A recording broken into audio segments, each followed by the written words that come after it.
Sir मेरा लगभग 1 से 1.5 लाख का नुकसान हुआ है। पूरे मीटर मेरे हॉस्पिटल के पूरे मीटर फोड़ दिए हैं, लाइट फोड़ दिए है। कुछ कुछ घरों में तो जाके गाड़ियां फोड़े, फोर व्हीलर जिनका कुछ इससे संबंध भी नहीं था।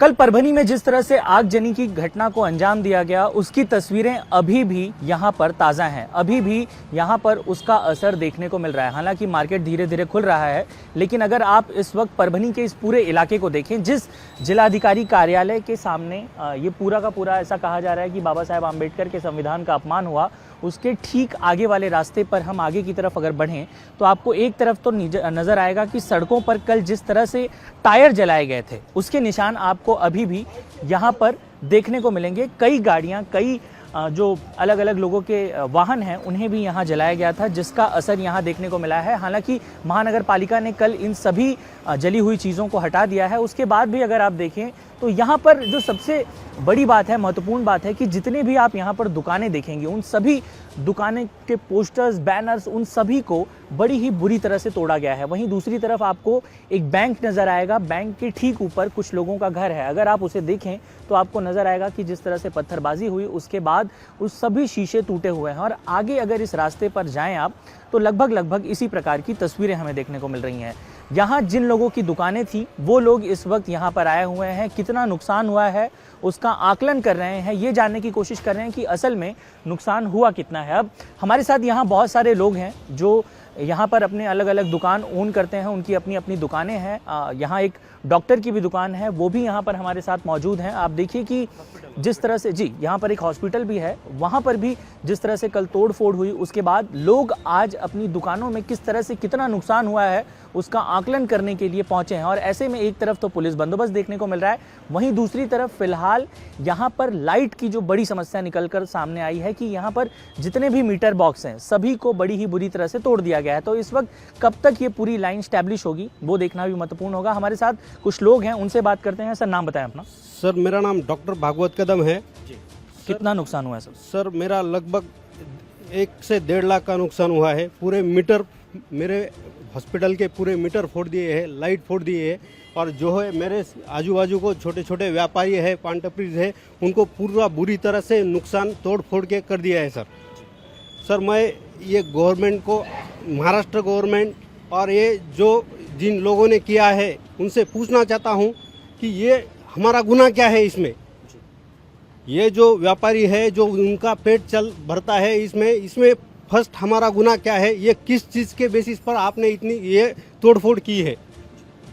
ये गवर्नमेंट ने, प्रशासन ने, राजकीय नेताओं ने, या और जो ये कम्युनिटी ने किया है, उन्होंने ये उत्तर देना चाहिए। तो हमारा गुनाह क्या है इसमें।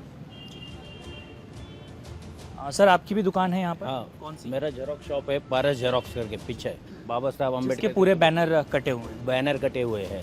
दुकान में कितना नुकसान हुआ होगा लगभग लोगों? दुकान में 6-7 हज़ार रुपये जो अपना शो अपन डिस्प्ले वगैरह करते हैं, वो सब नुकसान हो गया है। पीछे के बैनर वगैरह सब उठा के लेके गए वाले हैं। मेरी बात इतनी है कि हम सब बाबा साहब आम्बेडकर का संविधान मानने वाले लोग हैं। उन्होंने जब आह्वान किए थे कि बंद रखना है, तो हम सब व्यापारियों ने पूरे दुकान, दिल से पूरे दुकान बंद रखे थे। उसके बाद लगभग कल 12, साढ़े 12 के बाद ये सब घटना चालू हो गई, दगड़ फेंक वो। तो इसके पीछे कौन सी शक्ति है, ये पहले गवर्नमेंट ने ढूंढ के निकालना चाहिए। और जो भी व्यापारियों का नुकसान हुआ है, उसका तत्काल जो पंचनामा करके सबका नुकसान भरपाई गवर्नमेंट ने देना चाहिए। यहाँ कुछ और लोग हैं हमारे साथ। सर, आप अपना नाम बताएं। विजय कुमार काला। कौन सी दुकान है सर? स्वस्तिक मशीनरी स्टोर्स। कल दुकान आपने बंद रखी थी या खुली थी? परसों से दुकान बंद है, 4:30 बजे से दुकान बंद हमारी। जैसा वातावरण तंग हो गया, वैसा हमने दुकान बोलने बाद मार्केट बंद रखा था और दुकान बंद रखी थी हमने।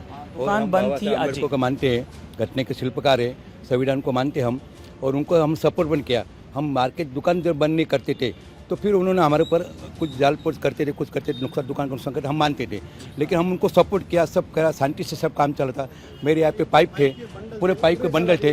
कम से कम मेरा नियर अबाउट 75 to 1 लाख का नुकसान होगा मेरा नहीं, और ये भरपाई मिलना चाहिए हमको। कल हम सब लोगों से यहाँ पे आके बातचीत में की, क्योंकि हमको घर से आने के लिए मोबाइल नहीं थी, क्योंकि तुम जाओ मत, वातावरण बहुत तंग है। हम यहाँ पे आ नहीं पाए, देखने को भी नहीं आए, और दुकान का लॉक तोड़ के हमारा पाइप जला है। दुकान का लॉक पण तोड़ा हुआ हमारा।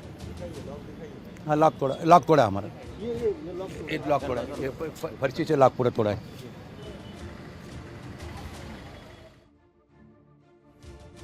इस वक्त हमारे साथ एसपी परभनी यशवंत काले जी हैं। सर, सबसे पहले तो आपसे यही जानना चाहेंगे कि ये घटना शुरू कहाँ से हुई?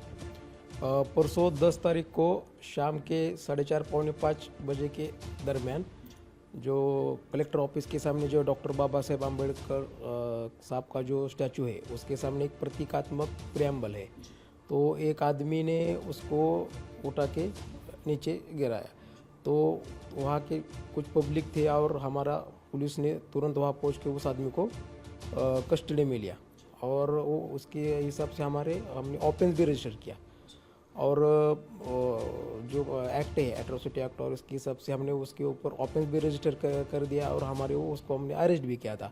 और परसों शाम को लोग बैठे थे, फिर हमारे जो कलेक्टर साहब है वो भी स्पॉट पे, उन्होंने भी लोगों को बताया, उसको अरेस्ट किया है और वो जो प्रेम्बल का जो है उसको गवर्नमेंट की तरफ से उसको नया बिठा के दी जाएगा। कल महाराष्ट्र के परभनी में जिस तरह से हिंसा की घटना देखने को मिली, उसके बाद मोर्चा संभालने के लिए आईजी रैंक के अधिकारी शाहजी उमाप पहुंचे और किस तरह से ये पूरा घटनाक्रम आगे बढ़ा हम उनसे जानते हैं। सर, सबसे पहले आपसे यही सवाल होगा कि सब कुछ शांतिपूर्ण ढंग से चल रहा था, अचानक ऐसा क्या हुआ कि हिंसा इतनी ज़्यादा बढ़ गई? परसों जो भी डिसिक्रेशन का मामला सामने आया था उसके बाद स्थिति सामान्य थी। हालांकि उस दिन 1-2 व्हीकल्स पे स्टोन पेल्टिंग जरूर हुई थी, उसके बाद मॉब भी डिस्पर्स हुआ था। उस रात में स्थिति सामान्य थी। दूसरे दिन बंद का आयोजन किया था। परभनी सिटी के साथ साथ 7-8 जो तहसील प्लेसेस है वहाँ पर भी बंद का आयोजन किया था और तय ये हुआ था कि उस एरिया के जो तहसीलदार है उनको वहाँ के जो कार्यकर्ता है वो शांतिपूर्ण तरीके से निवेदन दे दें।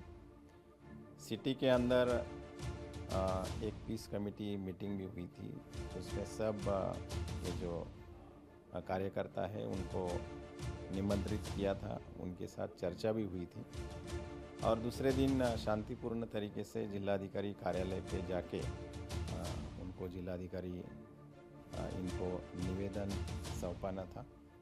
लेकिन अचानक से निवेदन देने के लिए जाने वाले जो लोग हैं वो अलग अलग जगह से इकट्ठा हो रहे थे, तो अलग अलग मतलब आते समय ही ये घटनाएं हुई है। कुछ जगह पे स्टोन पेल्टिंग और टायर बर्निंग के इश्यूज ज़्यादातर सामने आए हैं। इसको चलते हुए हमने अभी तक 8 केसेस दर्ज किए हैं, 50 लोगों को अरेस्ट भी किया है और इसका इन्वेस्टिगेशन अभी चल रहा है। अभी नुकसान का अंदाजा तो नहीं लगा सकते, लेकिन काफ़ी हद तक के नुकसान है।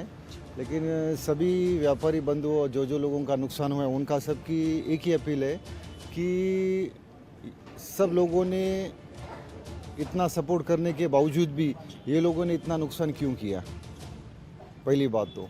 और मतलब बिला वजह भाई ये सब व्यापारी भाइयों का ये लोगों को सपोर्ट था, फिर भी ये सब चीज़ पूरे 100% शॉप क्लोज थे परसों के दिन से, फिर भी कल ये सब हुआ।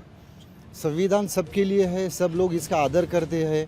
हमें भी मतलब वो चीज़ की मतलब निंदा हुई है, दुख हुआ है कि वो नहीं होना चाहिए था, लेकिन हम भी उनके साथ सपोर्ट में खड़े हैं वो चीज़ के लिए। सिर्फ हमारी एक ही दरख्वास्त है कि गवर्नमेंट ने ये सब चीज़ों का पंचनामा करना चाहिए और जिसका जो भाइयों का सबका नुकसान हुआ है वो सब वो लोगों को देना चाहिए और इस पे जल्द से जल्द कार्रवाई होनी चाहिए। के करीब पूरा नुकसान है, 5 से ज़्यादा भी हो सकता है। कुछ घरों में तो जाके गाड़ियाँ फोड़े, 4 व्हीलर जिनका कुछ इससे संबंध भी नहीं था। लेकिन ये क्यों हुआ, ये इसकी जवाबदारी कौन लेने वाला है? जिलाधिकारी लेने वाले हैं, एसपी लेने वाले हैं, या फिर अभी यहाँ पे जो नई गवर्नमेंट बनने वाली है वो लेने वाले हैं? ये सब उन्होंने है ना प्रेस कॉन्फ्रेंस लेके पूरा क्लियर करना चाहिए। और जो भी व्यापारी बंधु है हमारे, जिनका सब रोजी रोटी, अब ये तो ठीक है, बड़े बड़े दुकान है, कुछ आप आगे जाके देखेंगे तो छोटे छोटे जो पान पट्टी वगैरह चलाते हैं उनके अंदर का सामान पूरा निकाल के लेके गए। फ्रिज, रेफ्रिजरेटर, छोटे छोटे प्रिंटर, उनके पास कुछ जो चिल्लर थी, कैश, वो भी लेके गए और उनका सब टपरी वगैरह पूरा रास्ते पे फेंके वाला है। अब वो बेचारे लोगों ने आज करना क्या? तो इसका कहीं तो भी गवर्नमेंट ने ध्यान में रख के सबको है ना इसका मुआवजा देना चाहिए। जब मालूम था कि जी जब देखिए मालूम था कि आप बंदोबस्त कर रखे, जब पुलिस सेंटर सुरक्षित रखते पहले दिन ही मालूम था कि पूरा बंद रखने वाले, तो पुलिस सेंटर ने बहुत कम थी, ये वो पुलिस सेंटर में फुल रहती थी, ये प्रॉब्लम नहीं आता था। देखिए जी बताइए। जो संविधान की बात कर रहे हैं, संविधान में ऐसा कहाँ लिखा है कि ये तोड़फोड़ करो? संविधान में लिखा है क्या? वैसा लिखे वाला नहीं है संविधान में, फिर भी वो किया है उन्होंने। देखिए ये हमारे साथ व्यापारी समुदाय है। एक तरफ आपको देखने को मिलेगा पुलिस की गश्त लगातार चल रही है, वहीं दूसरी तरफ जो व्यापारी समुदाय है, लोगों से अपील की जा रही है, चूंकि यहाँ पर धारा 163 लगाई गई थी, इसलिए एक साथ बहुत ज़्यादा लोग इकट्ठे नहीं हो सकते। लेकिन अब जो सबसे बड़ा सवाल व्यापारी समुदाय जिन्होंने हमसे बात की, उनका ये कहना है कि बाबा साहब आम्बेडकर के संविधान को वो भी मानते हैं।